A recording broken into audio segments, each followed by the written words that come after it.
En el 2023 se celebraron las elecciones presidenciales argentinas, de las cuales salió victorioso el partido La Libertad Avanza, bajo el mandato de Javier Milei. Este nuevo gobierno trajo consigo un cambio disruptivo en la comunicación visual de la presidencia, y la pregunta a responder es, ¿cuál es el impacto generado en la audiencia? A modo de hipótesis, podemos decir que los nuevos recursos gráficos implementados en la imagen presidencial generan un debilitamiento de la representación para con sus habitantes. Para corroborar la veracidad de la misma, hay que comprender tanto el contexto sociopolítico en el que surge este cambio, como la audiencia y cualidades que debe representar una imagen presidencial. Primero que todo, definamos a qué llamamos nación. Según Anthony Smith, la nación se genera al unir mediante un lazo cultural y político a todos aquellos que comparten un territorio y recuerdos históricos, así como derechos y deberes legales por igual. Es fundamental prestar atención a la importancia que le otorga al lazo cultural, algo que veremos será una constante a la hora de responder las siguientes preguntas. Teniendo esto en claro, y sabiendo que existen diferentes naciones en el mundo, también precisamos conocer qué las diferencia unas de otras. Esto se logra gracias a la identidad nacional. Retomando Smith, la identidad nacional es el mantenimiento y reproducción continua del modelo de valores, símbolos, memorias, mitos y tradiciones distintivas de una nación en relación con la identificación que tienen los individuos con estos mismos. De este modo, vemos que tanto las naciones como su identidad están de alguna manera definidas por la cultura. Según la UNESCO, la cultura son los distintos rasgos espirituales, materiales, intelectuales y afectivos que caracterizan a una sociedad, lo que incluye las artes, los derechos, las tradiciones, creencias y estilos de vida en general. Sabemos que una nacionalidad representa mucho más que leyes y derechos, por esto es difícil definir una identidad argentina como tal. En general, para representar colectividades, nos basamos en diferentes estereotipos que se construyen de forma simbólica en base a diferentes hechos cotidianos y no de la observación de un ser nacional.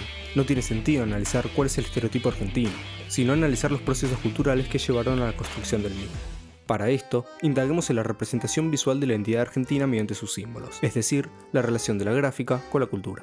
Los símbolos patrios pueden ser denominados instrumentales, es decir, tienen su significado de forma independiente al contexto en el cual son presentados. Como ejemplo, la bandera argentina siempre representará a Argentina, esté en un acto escolar, en una conferencia presidencial o en la camiseta de la selección.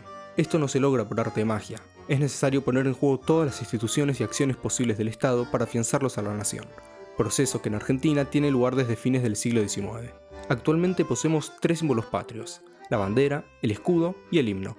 Son tan importantes las características visuales para representarlos que las mismas son reglamentadas por diversas leyes. Por ejemplo, respecto a la bandera, se especifica que debe ser de color celeste y blanca, distribuida en tres franjas horizontales de igual tamaño, siendo la del medio de color blanco con el sol en su centro. El sol debe ser el cual se encuentra grabado en la primera moneda argentina y poseer 32 rayos flamígeros y rectos colocados de forma alternada y en la misma posición que puede observarse la misma. Por su parte, el escudo nacional es una reproducción del sello usado por la Soberana Asamblea General Constituyente de las Provincias Unidas del Río de la Plata de 1813. Como características más importantes, podemos destacar que el sol debe nacer desde la punta del campo superior y poseer 21 rayos visibles, siendo 10 flamígeros y 11 rectos. Además, los laureles no deben ser simétricos. El lado izquierdo tiene 21 hojas en el lado interior y 20 en el exterior. El de la derecha posee 23 en el interior y 25 en el exterior. Las ramas no deben entrelazarse sobre el sol, pero sí ocultar su parte inferior, y sus tallos deben cruzarse en la zona inferior del escudo para ser entrelazadas por un moño de cinta con los colores de la bandera nacional.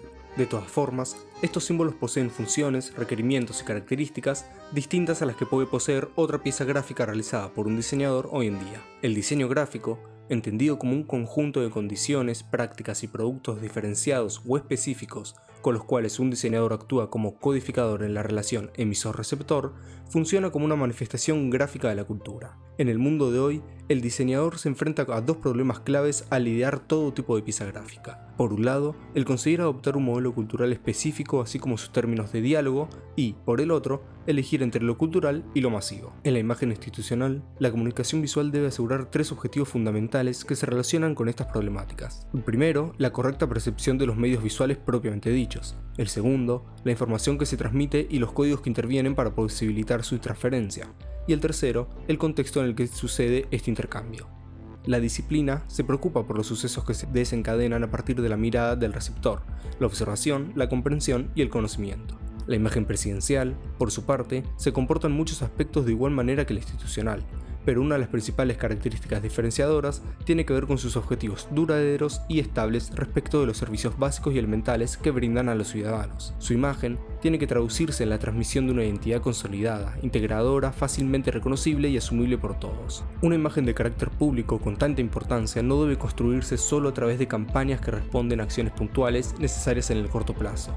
Debe ayornarse a los cambios culturales para no adaptarse a la imagen de cada gestión que lo administre cada 4 años. Además, debe comprenderse la gran cantidad de piezas gráficas sobre las que se deben cumplir estos requisitos, desde la papelería institucional, pasando por piezas relacionadas a la infraestructura, como un cartel de obra en proceso, hasta publicaciones en redes sociales. Estas características se ven cumplidas en las últimas marcas presidenciales hasta el año 2023. En base a una matriz de análisis personalizada en la cual se destacan elementos específicos, podemos notar que, sin perder ciertas características propias de cada marca, se mantuvo una estructura de escudo nacional con ligeras modificaciones a lo largo del tiempo para adaptarlo a las necesidades de la época, y texto en formato horizontal.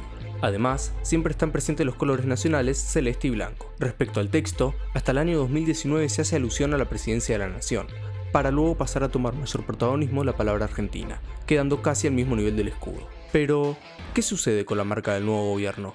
En este punto, se genera un quiebre del sistema empleado hasta el momento. La diagramación pasa a ser circular, complejizando la lectura de textos. El escudo nacional desaparece para dar lugar a una simplificación de la fachada de la Casa Rosada en una ilustración lineal, algo que baja en gran medida el grado de reconocimiento de la misma. A su vez, pierden importancia los colores nacionales, siendo reducida su presencia a una bandera pequeña sin el sol de mayo. En su lugar, se aplica un fondo color azul con un matiz desaturado. En sus textos también hay cambios llamativos. Se pierde la noción de colectividad que posee el término Presidencia de la Nación, el cual engloba a la institución en su conjunto, para pasar a individualizarla utilizando la palabra presidente. Gracias a una segunda matriz que evalúa las conferencias de prensa otorgadas por voceros presidenciales de otros países como Taiwán, Estados Unidos, Perú y las últimas 2 presidencias argentinas, concluimos que en general hay bastantes similitudes. Por ejemplo, la posición de él o la vocera presidencial, el uso de un atril y la presencia de marcas presidenciales. Sin embargo, las conferencias de Taiwán, Estados Unidos y Argentina en el 2024 mantienen aún mayor semejanza, en especial por el uso de sellos detrás del vocero, los cuales con un estilo similar representan el edificio desde el cual se otorga la conferencia, en los 3 casos la casa del gobierno del país. Además, también se emparentan gracias al tono de azul utilizado. Por último, en base a una encuesta con carácter federal realizada para la investigación, concluimos que para la mayoría de la audiencia la bandera argentina se trata del símbolo más representativo para la nación, pero, al hablar de la presidencia, este lugar lo ocupa el escudo nacional. Por otro lado, se nota que no se logra comprender con exactitud qué representa la nueva marca, cosa que no debería suceder. En conclusión, la hipótesis es verdadera. La pérdida de elementos visuales tradicionales como el escudo nacional o los colores patrios reducen la carga semántica que estos símbolos aportan a una identidad nacional. La modificación hacia una representación visual más personalizada debilita la percepción de la presidencia como una institución que represente a toda la nación.